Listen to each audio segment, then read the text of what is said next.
අසිරිමත් සම්බුදු සරණ.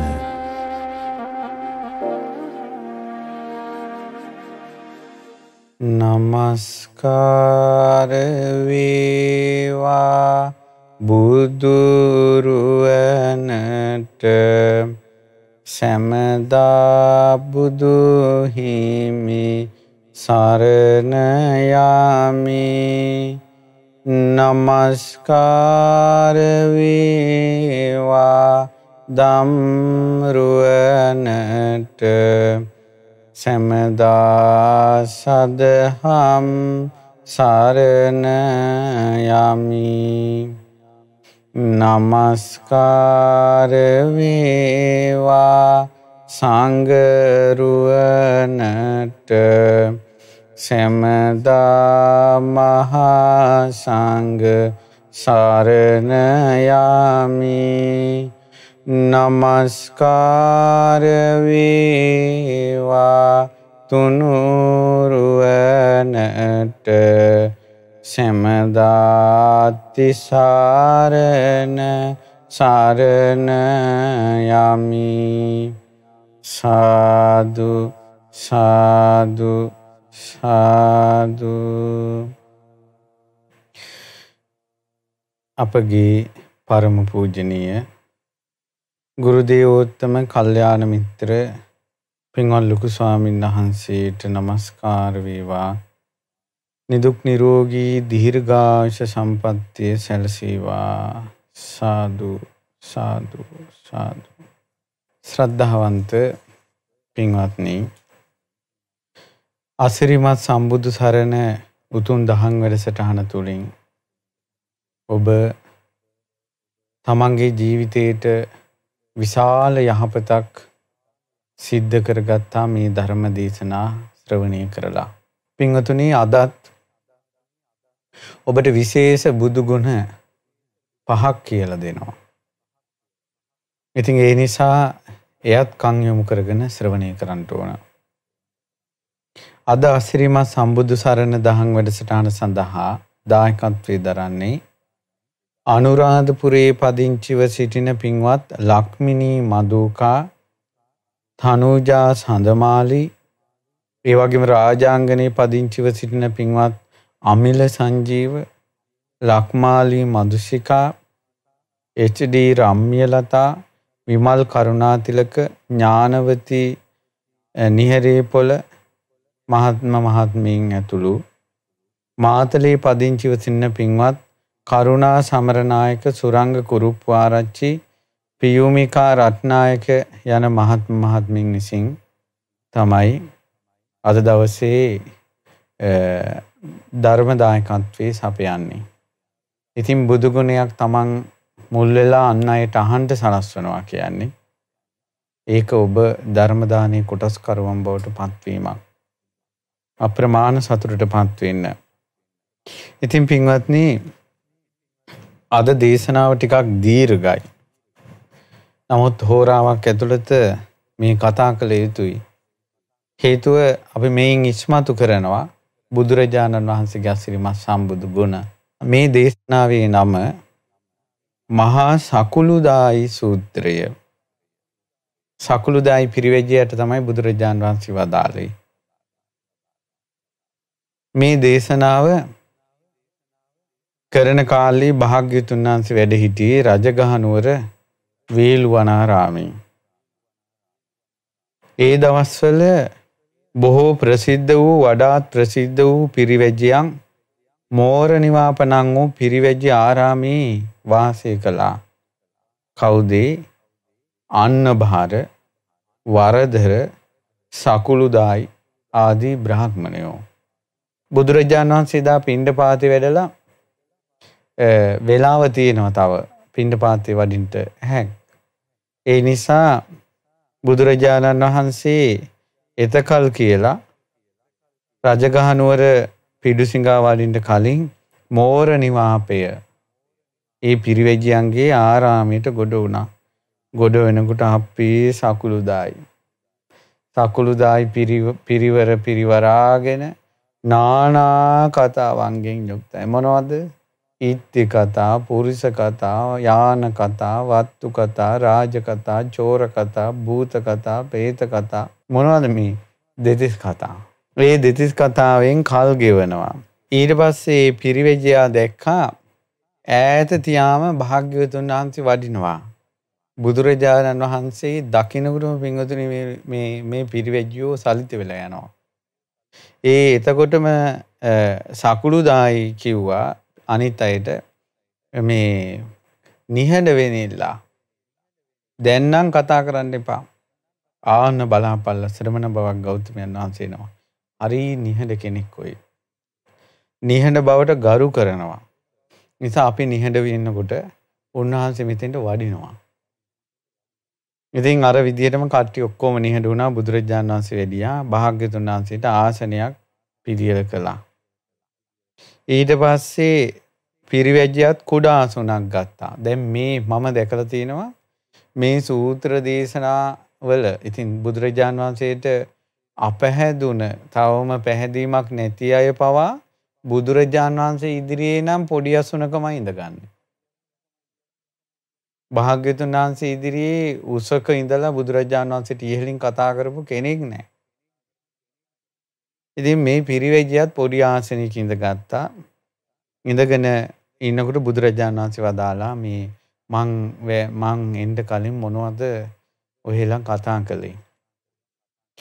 අනේ ස්වාමීනි භාග්‍යතුන් වහන්සේ මේ අපි කතා කරනවා අහන්න දුර්ලභ නැහැ කොතනක් තියෙනවා. මොකද එහෙනම් දුර්ලභ නැති කොතනක් තියෙන කතා? දෙතිස් කතා. කොතනක් තියෙනවා දුර්ලභ නැහැ. ස්වාමීනි මේ පහුගිය දවස්වල කුතුහල ශාලාවේ එක එක ආගම් වල එකතු වෙලා මේ රැස්වීමක් තිබ්බා. මමත් ගියා ඒ රැස්වීමට. සකුළුදායි කියනවා. ඉතින් ඒ අය කතා වුණේ මේ කාලේ මේ රජගහ නුවර ගොඩාක් මේ ශාස්ත්‍රවරු වස්වසලා. කවුද ඒ ශාස්ත්‍රවරු වස්වසලා තියෙන්නේ? නිගණ්ඨනාථ පුත්ත, අජිත කේස කම්බලි, පකුන්ද කච්චායන, සංජය බෙල්ලට්ටි පුත්ත, මක්කලි ගෝසාල මේ ආදී සර්ශාස්ත්‍රවරු කියලා අපි කියන්නේ ඒ අය වස්වසලා. බොහෝ ශ්‍රාවකයෝ ඉන්නවා. ශ්‍රමණ බවක් ගෞතමයන් වහන්සේත් වස්වසලා රජගහ නුවර කියලා කතා වුණා කිව්වා ශාලාවේ. ඉතින් මේ ගෞතමයන් වහන්සේ මේ අය මෙහෙම කතා කළා වැඩියෙන්ම මේ අයගෙන් ශ්‍රාවකයෝ කාටද ගරු බුහුමන් කරන්නේ කියලා. එතකොට අපූර්ණ කස්සප ගොඩාක් ශ්‍රාවකයෝ ඉන්නවා.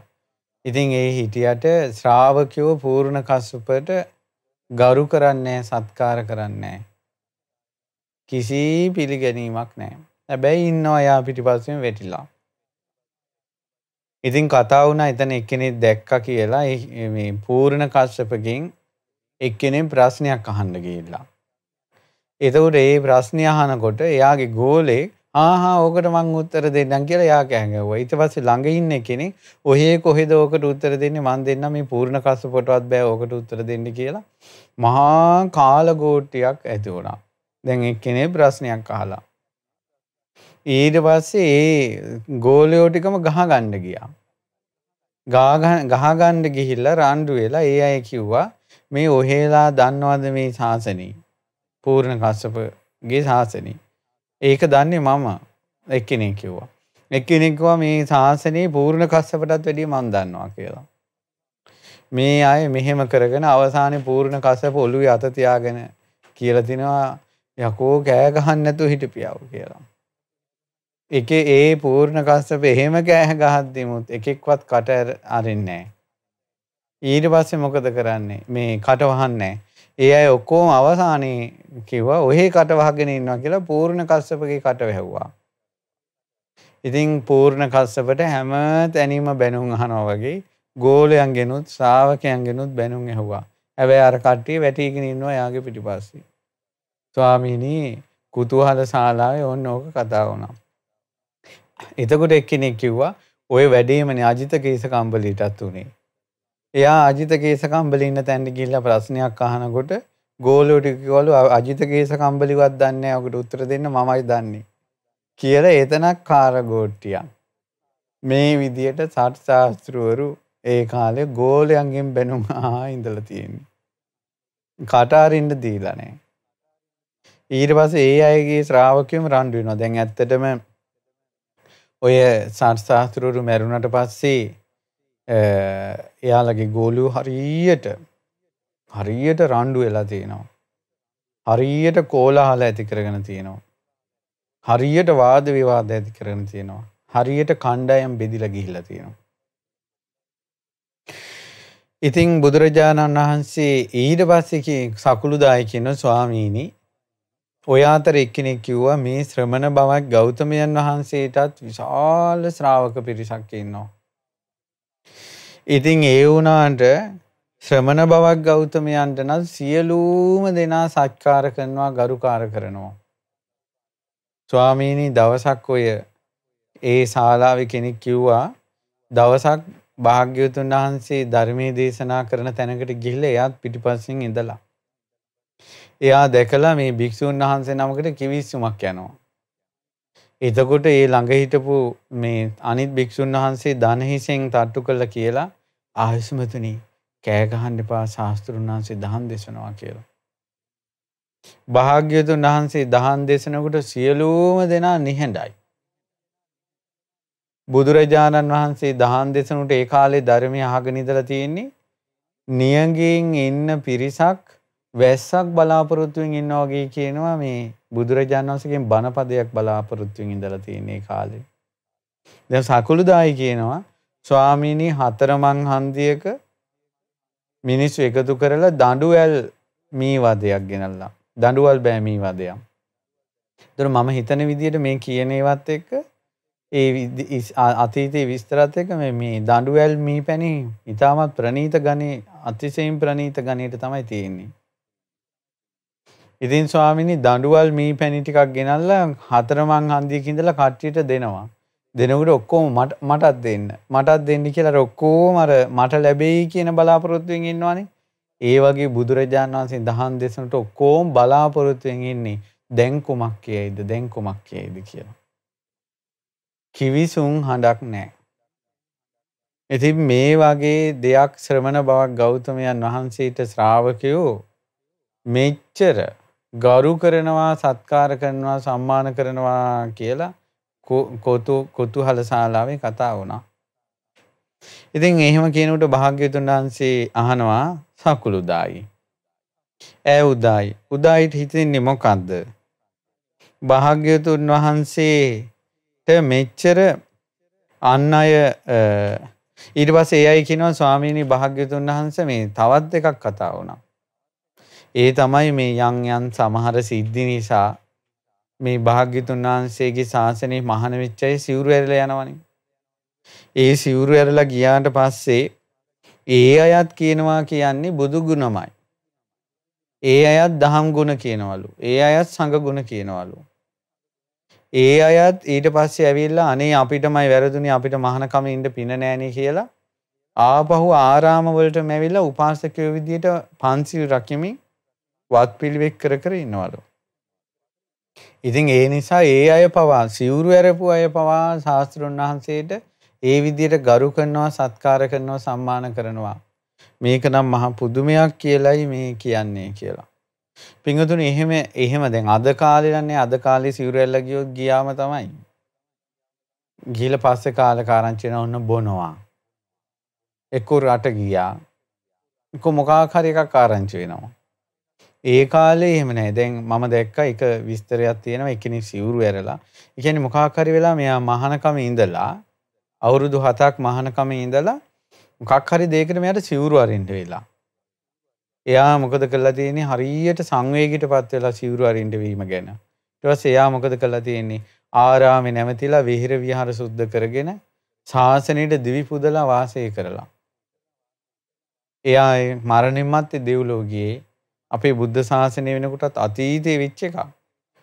බොහෝ කල්ප ගානකට කලින් වෙච්ච එකක්. අපේ බුද්ධ ශාසනය වෙනකොටත් දෙව්ලොව. එදා ඉඳලා දුගතියකට වැටිලා නැහැ. හේතුව මහානකම අහිමි වුණත් ප්‍රතිපදාව අහිමි කරගත්තේ නැහැ. තුනුරුවන්ට තියෙන ගෞරවය නැති කරගත්තේ නැහැ. අද කාලේ මහානකම නැති වෙනකොටම සබ්බ සකල මනාම නැති වීගෙන යන්නේ. ආයේ දකින්නවත් නැහැ. ඉතින් ඒ නිසා මේ ඒ කාලේ සිවුරු ඇරපු අය ආපහු ඇවිල්ලා වත් පිළිවෙත් කළා කියනවා විහෙර විහාරවල.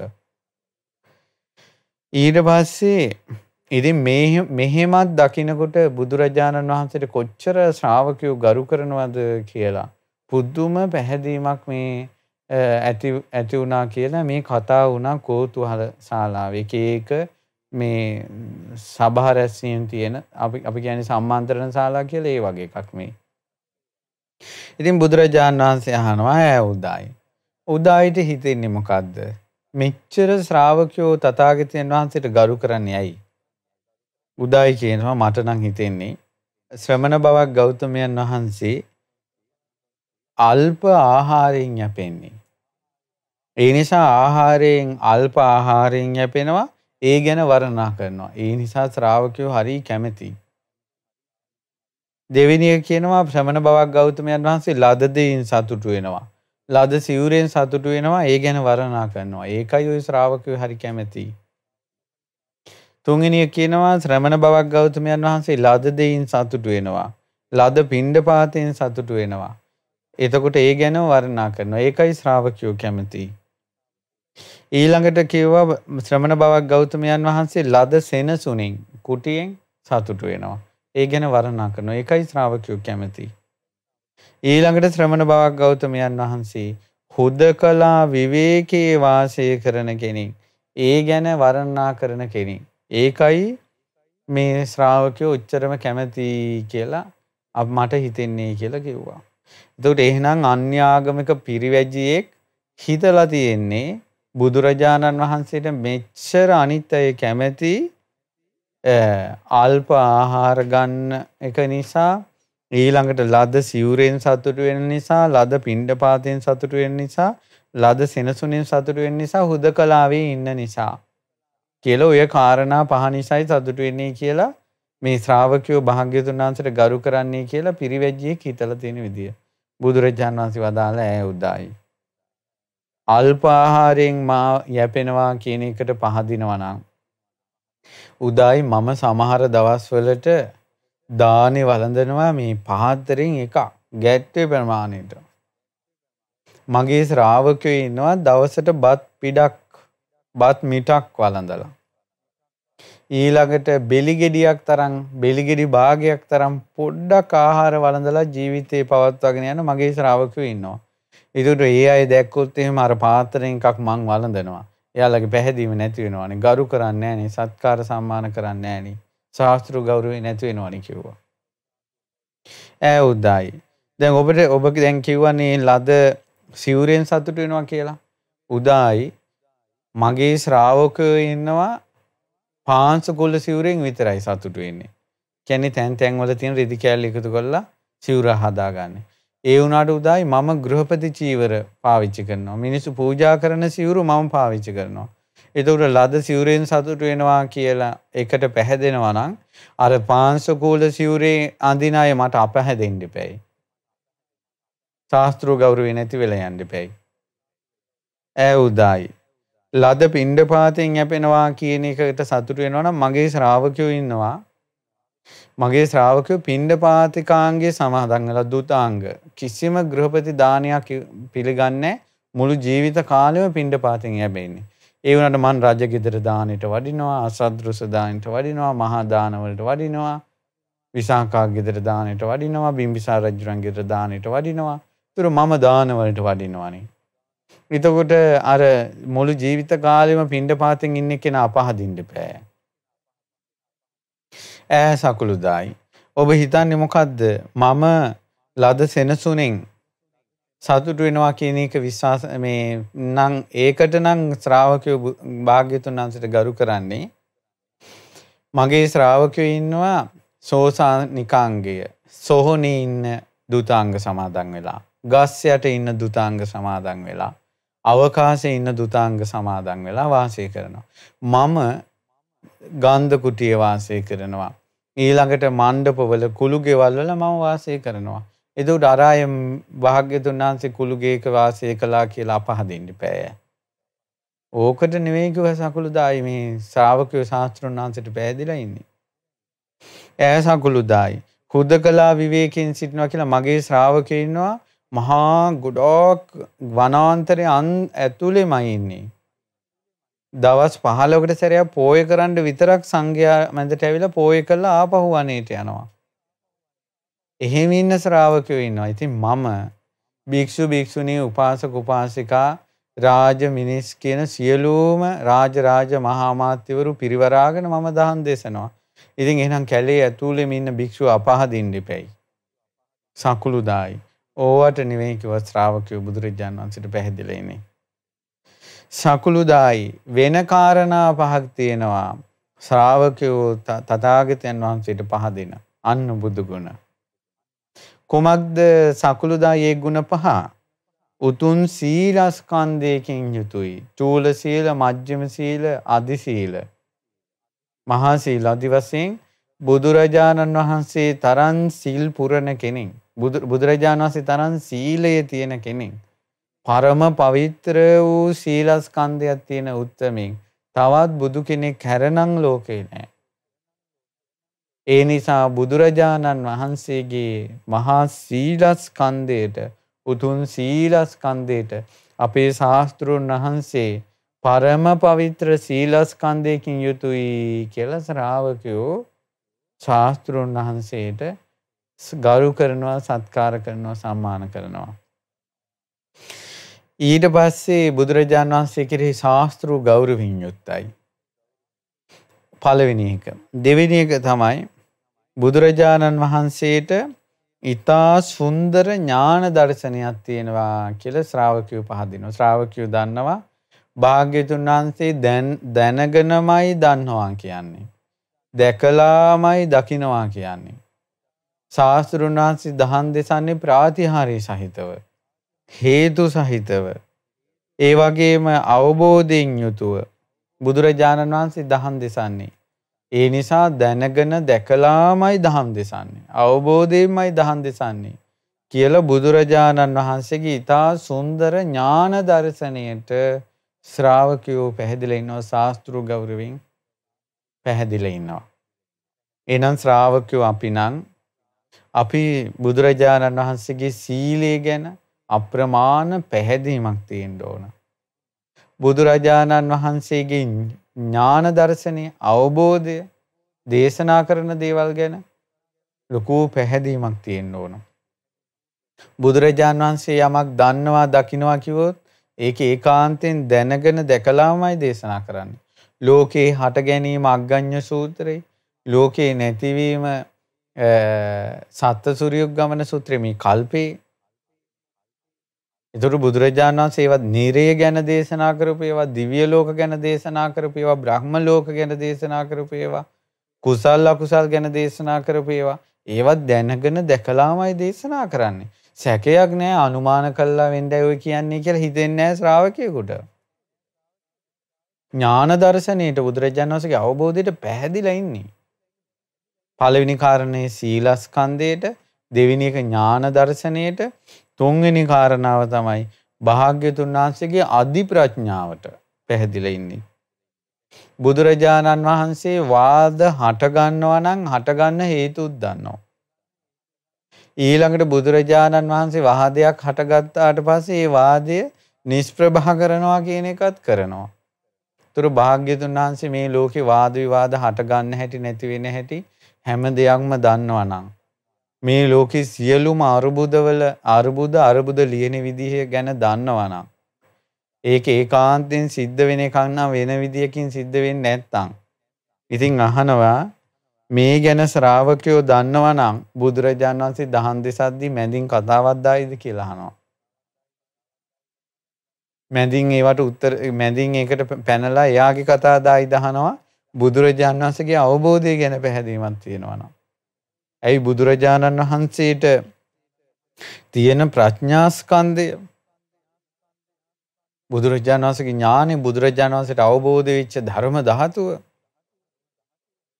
බුදුරජාණන් වහන්සේ ළඟට ප්‍රශ්නයක් අහගෙන කෙනෙක් ආවට පස්සේ බුදුරජාණන් වහන්සේකට කලින් උත්තර හදාගෙන ඉන්නවද? නෑ. ඒ වෙලාවෙම උත්තර එනවා. අපි ගමුකෝ මහලී සූත්‍රය. මහලී ඇවිල්ලා අහනවා භාග්‍යතුන් වහන්සේ මේ හැමතැනම කතාවක් යනවා. ඔබ වහන්සේ ආවට්ටනී මායාව කියලා මායාවකින් කට්ටිය කරකවලා ගන්නවා කියලා.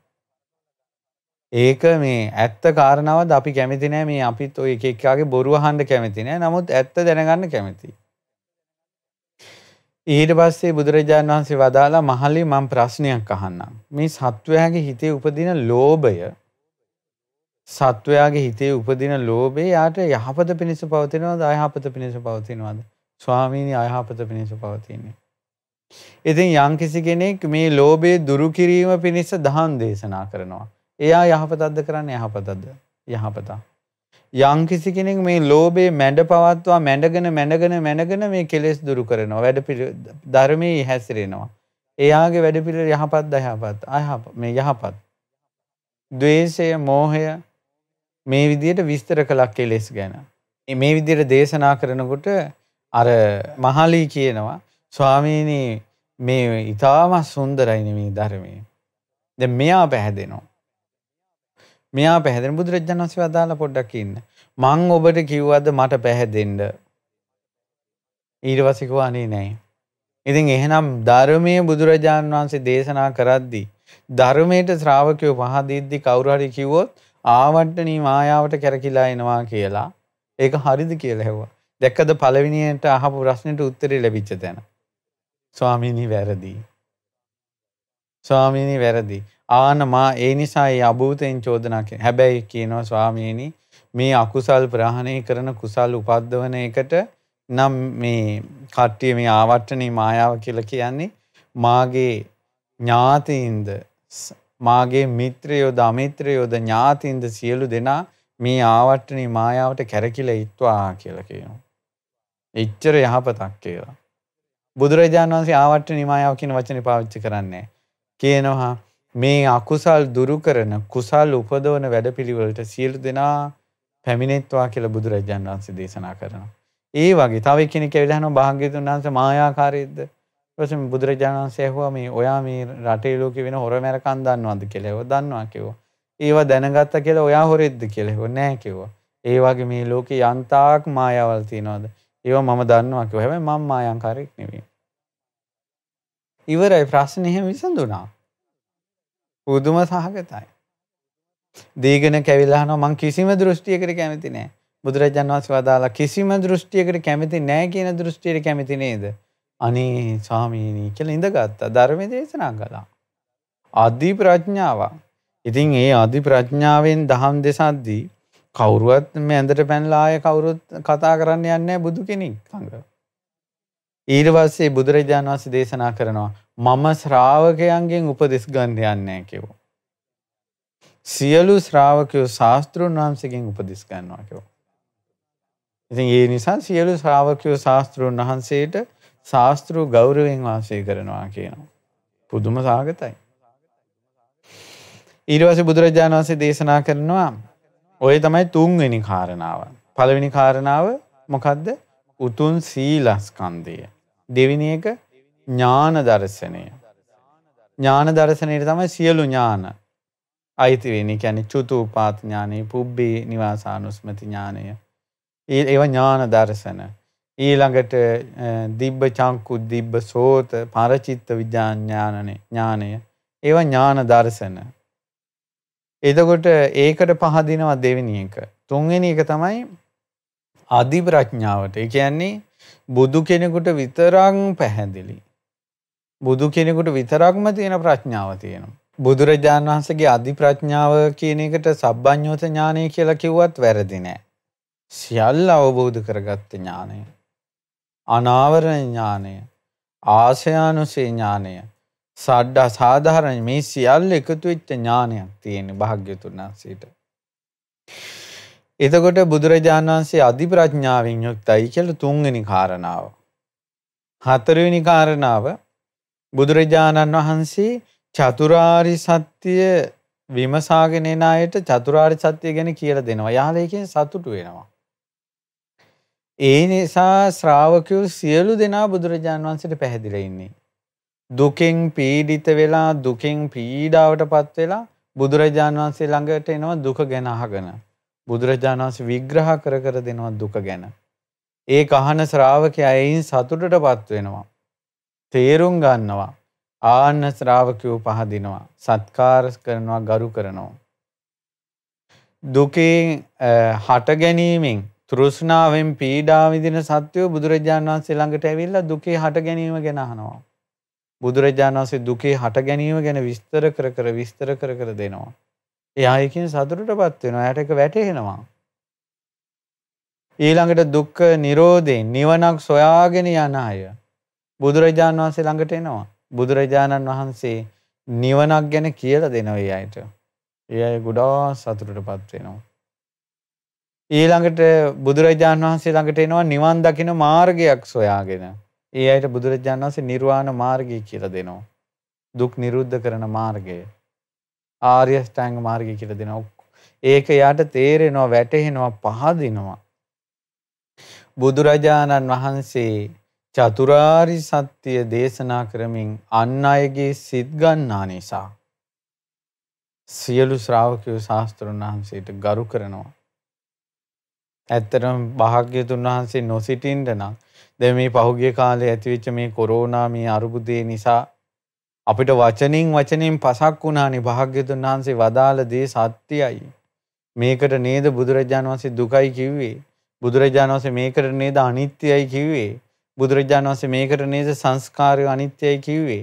මේකට නේද බුදුරජාණන් වහන්සේ වය ධම්මා සංඛාර අප්‍රමාදේන සම්පාදේත කියලා පිරිනිවන් පානකොටත් මේ සංස්කාරය අනිත්‍යයි අප්‍රමාද වෙනිලා කියලා කිව්වේ. ඇත්තක් නේද?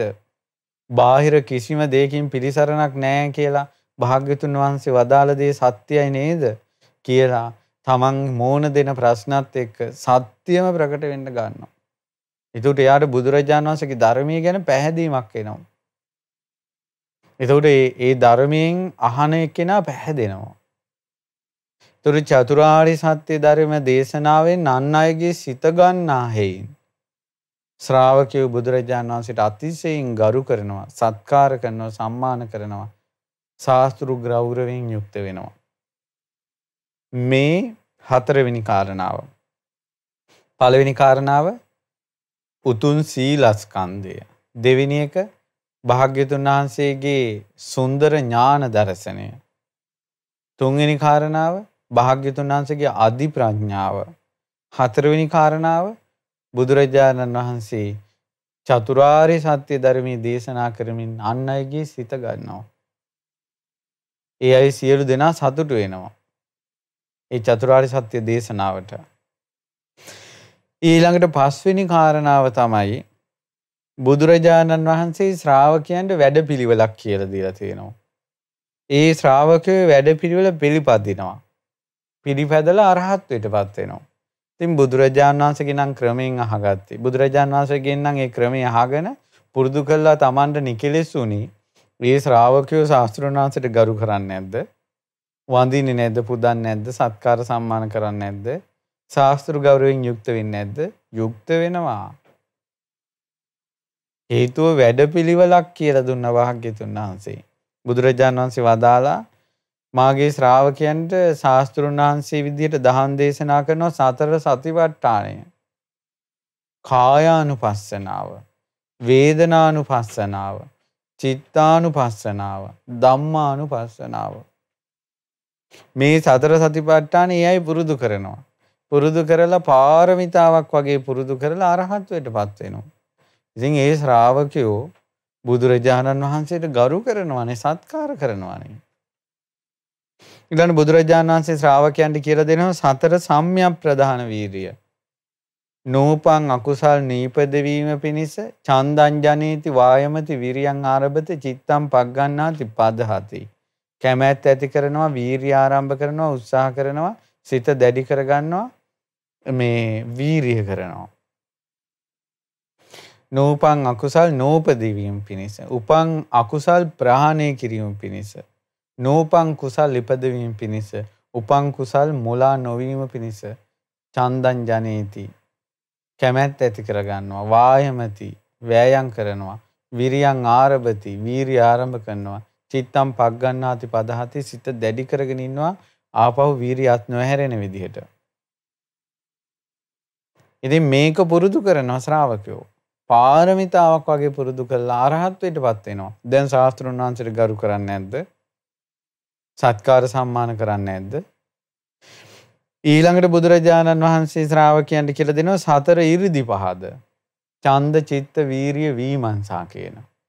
ඒ 이르දි පහද ඡන්ද පදහන සමාධි සංකාර සමන්නාගත 이르දි පහදේ වඩනවා.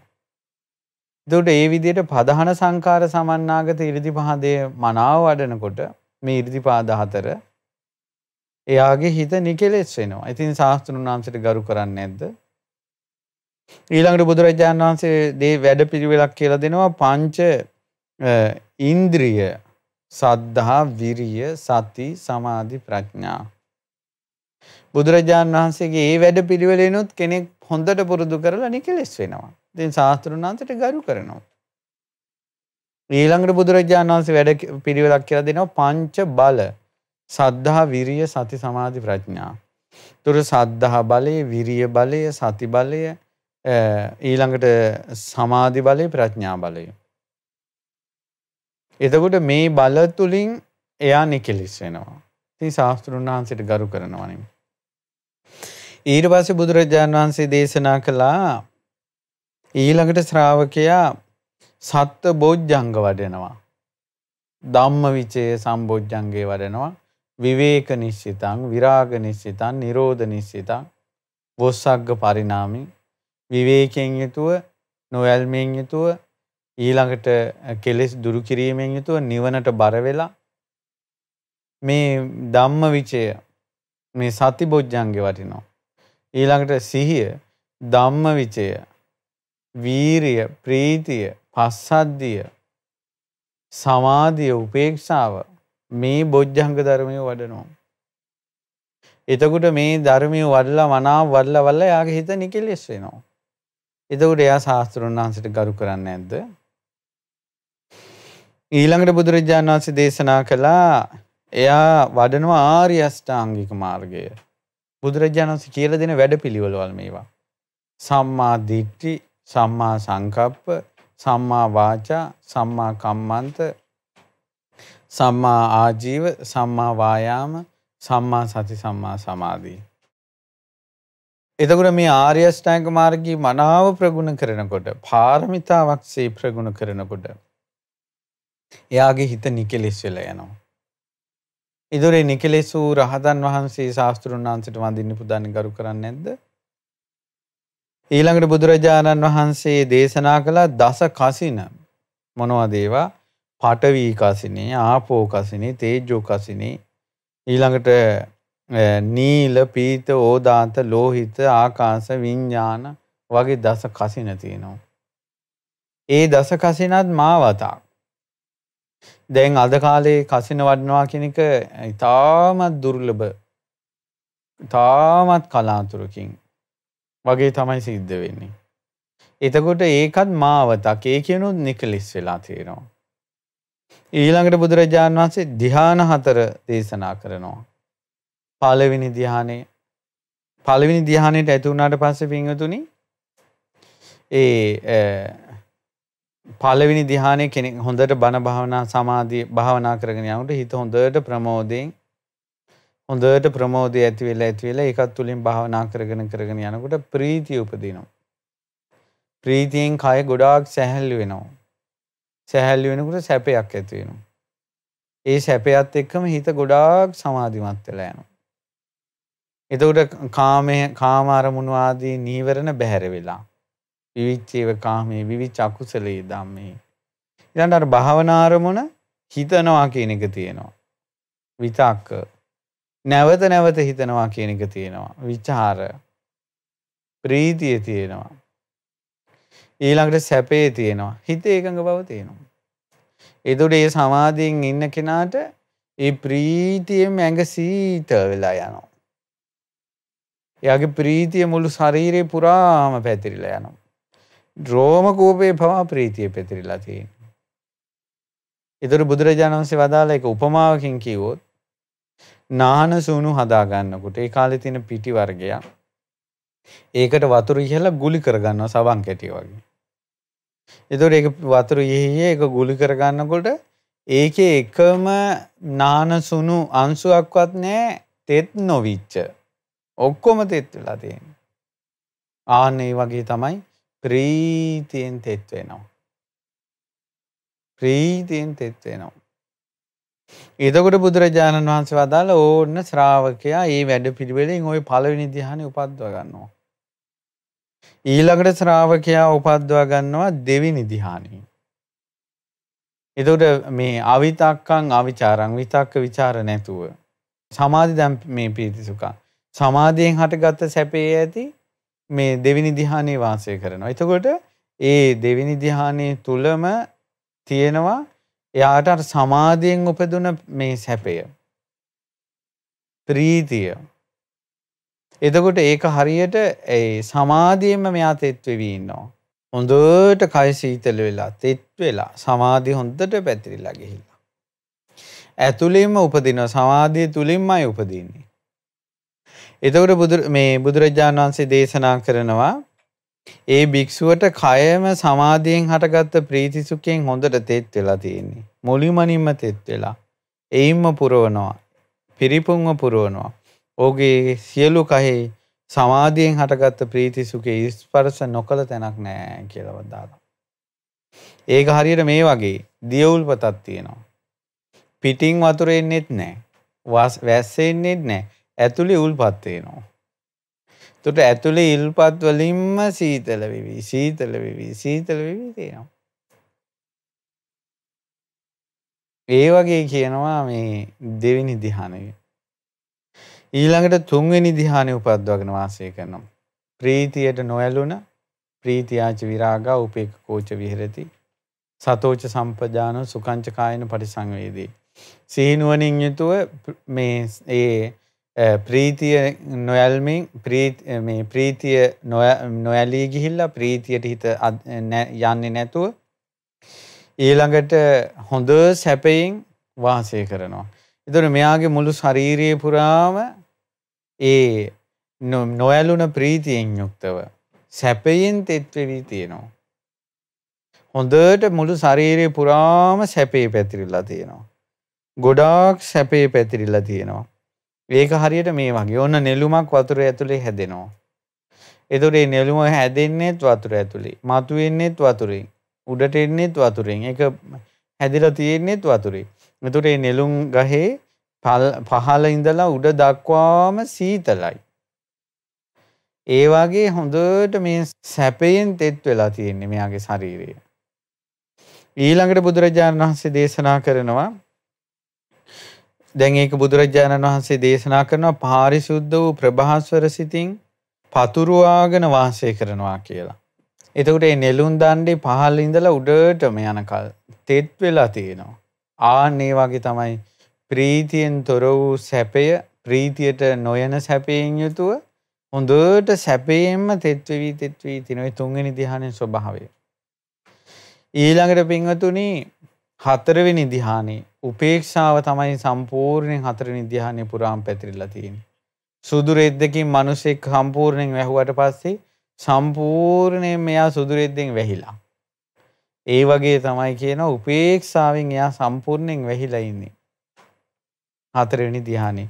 ඉතින් බුදුරජාණන් වහන්සේ දේශනා කරන ඔය විදිහට ඒ ධ්‍යාන හතර මනා වඩලා ඒ තුලින්ම නිකලස් වෙච්චයි ඉන්නවා. ඉතින් ඒ ශ්‍රාවකයෝ ශාස්ත්‍රඥ වහන්සේට කොහොමදත් ගරු කරනවනේ කියෝ. ඊළඟට ඒ ශ්‍රාවකයෝ මොකද කරන්නේ? මේ ওই විදිහට සමාධිය වල්ලා දකින්නවා මේ මාතාපේත්තික සම්භවය. එහෙම නැත්නම් මව්පියන්ගේ එකතු වීමත් එක්ක ඉලීම් පිරිමැදීම් සහිත මේ තියෙන ශාරීරිය ගැන හොඳට සමාධියෙන් නුවණින් විමසා බලනකොට මෙයාට පේනවා මේ ශාරීරිය ඇතුළෙමයි විඥානෙක් ඉඳා බහැලා තියෙන්නේ. හරියට රතු පළසක හොඳ මණිකක් තියෙනකොට ඒ මණික දිහා බලනකොට මණික ඇතුලෙන් නූලක් ගිහිලා තියෙනවා නම් ඒක පේනවා වගේ හොඳට මේ සතර මහා ධාතුන්ගෙන් හටගත්ත අම්මා තාත්තගේ එකතු වීමෙන් හටගත්ත ඉලීම් පිරිමැදීම් තියෙන කනබොන මේ ශරීරයේ පුරා විඥානයේ ප්‍රතිබද්ධ වෙලා තියෙන හැටි පේන්න පටන් ගන්නවා කියනවා සමාධිය හොඳට දියුණු කළාට පස්සේ. ඊට පස්සේ බුදුරජාණන් වහන්සේ දේශනා කරනවා හොඳට මෙයා මේක වඩනවා. ඒ තුලින්ම ධර්ම අවබෝධයත් කරනවා. ඊළඟට කෙනෙක් වඩනවා මේ ශරීරය හොඳට සමාධිමත් කරලා මේ හතරවෙනි ධ්‍යානයත් එක්කම මෙයාගේ ශරීරයේ මේ විදිහම ඇස් කන් නාසාදී තියෙන ඉඳුරන් සහිත කයක් එළියට ගන්නවා. ඒකට මොකද කියන්නේ? මනෝකය. තනකොළ ගහකින් ගොබේ ඇදලා ගන්නවා වගේ. ඒකට තනකොළ ගහ වෙනයි ගොබේ වෙනයි. හැබැයි මේක ඇදලා ගත්තේ තනකොළ ගහෙන්මයි. ඒ වගේ මේ වගේම කෙනෙක් එනවා ඉස්සරහට. ඒකට දෙන්නේ. නමුත් මේ ඇඟෙන්මයි ගත්තේ. ඒකට රූපේ මේ ඕලාරික රූපේ මෙහෙම තියෙද්දි මනෝකය දිව්‍ය ලෝකෙට යවන්න පුළුවන්. ඊළඟට කඩුවකින් මේ කොපුවෙන් කඩුව ඇදලා ගන්නවා වගේ. ඒතර කොපුව වෙනයි කඩුව වෙනයි. හැබැයි කොපුවෙන් තමයි කඩුව ගත්තේ.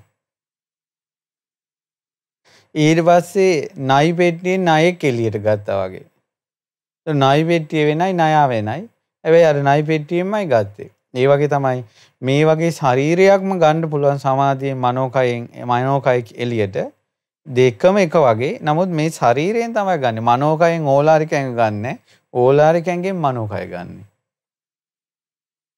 ඉතින් මේවා ශ්‍රාවකයෝ කරනවා කියුවා. ඉතින් කවුද ප්‍රතිපදාව කියලා දෙන්නේ? බුදුරජාණන් වහන්සේ. ඉතින් බුදුරජාණන් වහන්සේගේ ඒ ප්‍රතිපදා දේශනාවට පහදිනවා ශ්‍රාවකයා. ඊළඟට බුදුරජාණන් වහන්සේගේ උපදේශ අනුව 이르දි ප්‍රාතිහාර්ය පානවා ශ්‍රාවකයෝ. ඒක උපමාවකින් කියනවා මැටි වලින් අමු මැටි වලින් ඕන දෙයක් හදන්න පුළුවන්. ඒ විදිහට 이르දි ප්‍රාතිහාසින් යන්නේ ඒවා 이르දි කැමැති විදිහට කරන්න පුළුවන්. ඊළඟට දිව්‍ය ශ්‍රවණය බුදුරජාණන් වහන්සේ දේශනා කළ ශ්‍රාවකයෝ දිව්‍ය ශ්‍රවණය වඩනවා. ඒ දිව්‍ය ශ්‍රවණය ඕන තැනක ඕන දුරක තියෙන එකක් අහන්න පුළුවන්. හරියට යම්කිසි කෙනෙක් හක් ගෙඩියක් හොඳට මනාව පිමිනකොට හොඳට ඇහෙන්නේ ඒ වාගේ ඕනම හඬක් ඇහෙනවා. ඒකට කියනවා දිව්‍ය ශ්‍රවණය. ඊළඟට තියෙනවා පරචිත්ත විඥානයේ ශ්‍රාවකයෝ උපදව ගන්නවා. ඒක හරියට පරචිත්ත විඥානය කියන්නේ හිත බලන එකනේ. එතකොට ඒක හරියට දිය බඳුනේ මූණ බලනවා කියන ලස්සනට පිරිසිදු තියෙන දිය බඳුනකට කියලා මූණ බලනකොට හොඳට පේනවා. ඒ වගේ අනිත් එක්කෙනාගේ හිත හොඳට පේනවා. ඉතින් අර වේලාව අනුව නැත්නම් ඒ හිතේ තියෙනවා සරාගං වා චිත්තං විරාගං වා චිත්තං මේ සදෝසං වා වීතදෝසං වා ඊළඟට මේ හැකිලුණ හිත ඊළඟට ප්‍රභාස්වර හිත ඒ වගේ හිතේ එක එක ස්වභාවයන් තියෙනවා. ඉතින් ඒවා පේන්න ගන්නවා. අර දිය බඳුනේ මූණ පේනවා වගේ අනිත් එක්කෙනාගේ හිත පේනවා. එයාගේ හිත රාග සහිතයිද, දෝෂ සහිතයිද, මොහ සහිතයිද හොඳට පේනවා. ඉතින් ඒ පරචිත්ත විඥාන ඥානය ශ්‍රාවකී උපද්දවනවා. ඊට පස්සේ පුබ්බේ නිවාසානුසති ඥානෙ පෙර ජීවිත බැලීම. එතකොට පෙර ජීවිත බලනවා කියන එක උපමාවකින් කියතොත් ගමින් ගමකට ආවට පස්සේ දැන් ඔන්න මම පොල් ගහවල හරි කොළඹ හරි කොයි හරි ඉන්නවා. ඒතර මට වැලිමඩ ගැන කිව්වා ගමන් එහි විස්තර ටික මට මතක් වෙනවා. ඒ වගේ එයාට ගමකින් ගමකට ආවා වගේ පෙර ජීවිත කල්ප ගණන් කලින් ඒවා මතක හිටිනවා කියනවා, පේනවා කියනවා පුබ්බේ මේ නිවාසානුස්මති ඥාණයට. ඊළඟට චුතිය උපත මැරෙන උපදින හැටි පේනවා. හතරමං හන්දියක කෙනෙක් හිටියට පස්සේ හතරමං හන්දියක ගොඩ නැංගිල්ලක් මුදුනේ ඉන්නවා. ඒතර අර පාරේ යන අය මේ පාරේ අර ගෙදරින් මේ ගෙදරට ගියා, මේ ගෙදරින් අර ගෙදරට ගියා ඔක්කොම පේනවා. ඒ වගේ මෙන්න මැරුණා ආවල් තැන ඉපදුනා, මෙන්න මැරුණා ආවල් තැන ඉපදුනා ඔක්කොම පේනවා. චුතිය උපත. ඊට පස්සේ ආසවක්ඛය ඥානෙ උපදිනවා. ආසවක්ඛය ඥානෙ කියලා කියන්නේ අරහත්ත්වය. හොඳට ආශ්‍රව පේනවා. ඒ ආශ්‍රවශ්‍රේ ඥානෙ උපදිනකොට ඒ කන්දක් මුදුනේ තියෙන පොකුණක් තියෙනවා. ඒ පොකුණට කොළ වැටෙන්නේ නැහැ කොහෙන්වත්. හොඳට වතුර පැහැදිලි. ඒකේ තියෙන ඇතුලේ සිප්පි බෙල්ල ඔක්කොම ඊළඟට මාළු යන්නේ නේවා. මච්ච ගුම්බම්පි චරන්තම්පි තිට්ඨන්තම්පි මාළුව යන හැටි එන හැටි ඉඳින හැටි ඔක්කොම පේන්න ගන්නවා. ඒ වගේ ආශ්‍රව හොඳට කාමාශ්‍රව, භවආශ්‍රව, අවිජ්ජාශ්‍රව හොඳට තේරෙනවා. ඒව අවබෝධ වෙනකොට නිකලෙස් වෙනවා. මේක තමයි අභිඥාහය. මොනවද? 이르දි විඥානය, දිබ්බ චක්කු ඥානය, දිබ්බ සෝත ඥානය, ඊළඟට පරචිත්ත විඥාන ඥානය, ඊළඟට පුබ්බේ නිවාසානුස්සති ඥානය, ඊළඟට චුතූපාත ඥානය, ආසවක්ඛ්‍ය ඥානය. මේකට තමයි අභිඥාහය කියන්නේ. සඩ් අභිඥා. මේ සඩ් අභිඥාවන්ගෙම පරතරයටපත් 4 දෙනෙක් ශ්‍රාවකයෝ හිටියා. පරතරයටම ගිය. ඒ තමයි සාරිපුත්ත මහරහතන් වහන්සේ, මොග්ගලම් මහරහතන් වහන්සේ, බක්කුල මහරහතන් වහන්සේ, යසෝදරා මහරහත් තෙරණිය. ඉතින් ශ්‍රාවකයෝ මේවා උපද්දවා ගන්නවා කියනවා. ඉතින් ඕවා උපද්දවා ගත්තට පස්සේ පහදිනවා කියනවා. ශාස්ත්‍රුන් වහන්සේට ගරු කරනවා කියනවා. ඉතින් අනේ සාදු සාදු කියලා අනුමෝදන් වුණා මහා සකුළුදායි. මේ සකුළුදායි ඉතින් සකුළුදායිට එතනින් එහාට නෑ පිරිවැජියේ. හැබැයි භාග්‍යතුන් වහන්සේ මෙච්චර දේශනාවක් කළේ නම් මොකක් හරි හේතුවක් ඇතුව. මෙතන අපිට සකුළුදායි පෙනුනට මෙතන දෙව් මිනිසුන් තව කී දෙනෙක් ඉන්න ඇතිද? ඉතින් බොහෝ දෙනාට යහපත පිණිස වදාලා. එතකොට අපි අද උතුම් සම්බුදු සරණ අපේ ජීවිතේට මේ පිළිසරණ පිණිස විශේෂ බුදු ගුණ පහදීම පිණිස, සිහි කිරීම පිණිස විශේෂ බුදු ගුණ 5ක් බුදුරජාණන් වහන්සේ කෙරෙහි ශාස්ත්‍රු ගෞරවය ඇති වෙන විදිහට සිහි තබා ගත යුතුයි. ඒ තමයි බුදුරජාණන් වහන්සේගේ උතුම් සීලය, බුදුරජාණන් වහන්සේගේ සොඳුරු ඥාන දර්ශනය, බුදුරජාණන් වහන්සේගේ අධි ප්‍රඥාව, ඊළඟ බුදුරජාණන් වහන්සේ අන් අය සතුටු වන ආකාරයෙන්, අන් අයට වැටහෙන ආකාරයෙන් චතුරාර්ය සත්‍ය ධර්මයේ විග්‍රහ කිරීම. අනිත් එක තමයි බුදුරජාණන් වහන්සේ ප්‍රතිපදාව දේශනා කරන ශ්‍රාවකයාට නිකලෙසීම පිණිස. ඉතින් ඒ වගේ සඩ් අභිඥා සහිතව ශ්‍රාවකයෝ මගපල් ලබන්නේ. ඉතින් ඒ නිසා මේසා අනන්ත ගුණ සමුදායකින් වැඩ සිටියා වූ අනන්ත සීලස්කන්ධයක් ඇති, සොඳුරු ඥාන දර්ශනයක් ඇති, අධි ප්‍රඥාවක් ඇති, මනාව චතුරාර්ය සත්‍ය ධර්මයේ විග්‍රහ කරන, මනාව නිකලෙස් වීම පිණිස ප්‍රතිපදාව දේශනා කරන ලෝතුරා සම්මා සම්බුදුරජාණන් වහන්සේ මුළු හදවතින්ම සරණ යනවා කියලා හිතන්න. ශ්‍රී සද්ධර්මයේ සරණ යනවා කියලා හිතන්න. ආර්ය මහා සංඝරත්නයේ සරණ යනවා කියලා හිතන්න. නිවන් දකිනා මොහොත දක්වා ඒ උතුම් සරණම ඔබව සුවපත් කරත්වා කියලා අපි සිත ප්‍රාර්ථනා කරනවා. ඉතින් පින්වත්නි, අද දවසේ අසිරිමත් සම්බුදු සරණ දහම් වැඩසටහන සඳහා දායකත්වයේ දරන්නේ අනුරාධපුරයේ පදිංචිව සිටින පින්වත් ලක්මිනී මඳුකා, තනූජා සඳමාලි, රාජාංගනයේ පදිංචිව සිටින පින්වත් අමිල සංජීව, ලක්මාලි මදුසිකා, එච්.ඩී. රම්‍යලතා, විමල් කරුණාතිලක, ඥානවතී නිහරේපොළ මහත්මිය සහ මාතලේ පදිංචිව සිටින පින්වත් කරුණා සමරනායක, සුරංග කුරුප්පු ආරච්චි, පියුමිකා රත්නායක යන මහත්මින් විසින් අපි පළමුවෙන්ම ලෝකෙට සෙත්පතමු. තුන් ලෝකයෙන්ම ගරු සත්කාර සම්මාන ලැබෙන, තුන් ලෝකයේ එකම ශාස්ත්‍රුන් වහන්සේ, ශ්‍රාවකයන් මනාසේ ශාස්ත්‍රූත්වය උතුම් කොට සලකන ගරු කරන මේ ගෞතම බුද්ධ ශාසනය අනුහසින් රටටත් ලෝකයටත් පැමිණ තිබෙන ව්‍යසන කරදර පීඩා ලෙඩ දුක් ආදී දුරින්ම දුර වෙලා මිනිසුන්ට සැනසෙල්ල රැකවරණේ සැලසේවා කියලා සියලු දෙවියෝ පින් අනුමෝදන් වෙලා සියලු දෙනා ආරක්ෂා කරත්වා කියලා පින් පමුණවනවා. මිය පරලෝකීය සියලුම ඥාතීන්ට මේ පින් අනුමෝදන් කරමු. ඒ තමයි විමල් කරුණාතිලක මහත්මයා සහ එච්.ඩී. රම්‍යලතා මහත්මියගේ නමින් මිය පරලෝකීය දෙමව්පියන්ට මේ පින් අනුමෝදන් කරමු. ඒ වගේම කරුණා සමරනායක මහත්මියගේ මිය පරලෝකීය මෑණියන්ට පින් අනුමෝදන් කරනවා. ඒ වගේම ඔබ කවුරුත් නමින් මියගේ ඥාතීන් පරලෝක සැපයටපත් වේවා. ඒ වගේම මේ සියලු පින් අනුමෝදන් වෙත්වා අපගේ පරම පූජනීය ගුරු දේවෝත්තම කල්යාණ මිත්‍ර පින්වත් ලොකු ස්වාමීන් වහන්සේට, පින්වත් ලොකු ස්වාමීන් වහන්සේ මේ පින් බලයෙන් නිදුක් වේවා, නිරෝගී වේවා, සුවපත් වේවා, දීර්ඝායුෂ සම්පන්නියම ලබත්වා. ඒ වගේම පරම පූජනීය ගුරු දේවෝත්තම කල්යාණ මිත්‍ර පින්වත් ලොකු ස්වාමීන් වහන්සේට සහ ගරුතර මහා සංඝරත්නයට, අනගාരികා මෑණිවරුන්ට, පැවිදි අපේක්ෂක දූපතුන්ට ගෞතම බුදුරජාණන් වහන්සේගේ සසුනේ ධර්මාවබෝධය සැලසේවා.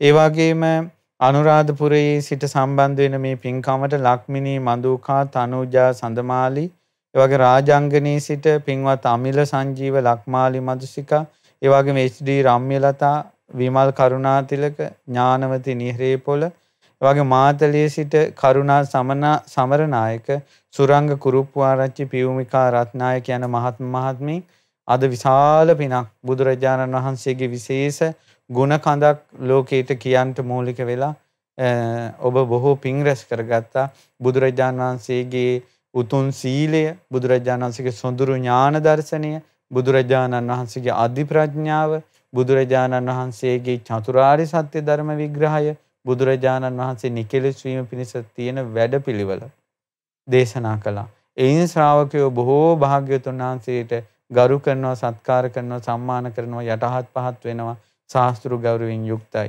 ඉතින් ඒ බුදු ගුණ ලෝකෙට අහන්ට සලස්වපු පින් බලෙන් ඔබ සියලු දෙනා සුවපත් වේවා, සත්පුරුෂ ඇසුරම සැලසේවා, නිවනින් සැනසෙත්වා කියලා පින් පමුණවනවා. ඒ වගේම මව් දෙමව්පිය ඥාති බන්දු මිත්‍රාදීන් කාටත් ඔබ සියලු දෙනාටත් ලක්විරු ගුවන්විදුලියේ ශ්‍රද්ධා රූප වාහිනී සියලු දෙනාට කාර්ය මල්ලේ ඒ වගේම දායකත්ව සපයන සියලු දෙනාට පින් සිදු වේවා. අපි කාටත් ඒ භාග්‍යවතුන් වහන්සේ මහා කරුණාවෙන් වදාළ යුතුන් ශ්‍රී සද්ධර්මය අවබෝධ කර ගැනීම පිණිස අසිරිමත් සම්බුදු සරණම සැලසේවා, නිවනින් සැනසෙත්වා කියලා සිත ප්‍රාර්ථනා කරනවා. තෙරුවන් සරණයි. නමෝ බුද්ධාය. අසිරිමත් සම්බුදු සරණ.